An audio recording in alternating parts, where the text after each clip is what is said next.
Dnes mi začala výzva, ktorá spočíva v tom, že budem každý deň vytvárať 3 reelska na tomto profile a ďalšie 3 na svojom anglickom profile. Prečo na anglickom profile? Dôvod je jednoduchý. Posledných 18 rokov hovorím anglicky každý deň. Bol to jazyk v korporáciách, v ktorých som pracovala a môj manžel je tiež z Rumunska.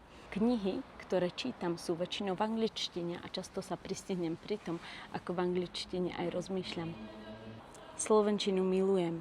Je to môj rodný jazyk. Narodila som sa a vyrastala na Slovensku. Teraz síce žijem v Prahe už 18 rokov, ale aj tak hovorím s deťmi po slovensky a slovenčinu mám veľmi rada. Túto výzvu robím preto, aby som urobila čo najviac chýb v čo najkratšom časovom intervale. Pretože bez chýb to nejde. Bez chýb sa budem učiť veľmi pomaly. Chcem sa naučiť dobre rozprávať, dobre sa vyjadrovať. Chcem mať dôvod posúvať myšlienky, ktoré mi denne cirkulujú v hlave. Tiež verím v to, že v tomto obore môžem pracovať, že to môžem zmonetizovať. Ak ťa zaujíma, ako mi pôjde tvorenie 3 reels každý deň, tak ma prosím sleduj.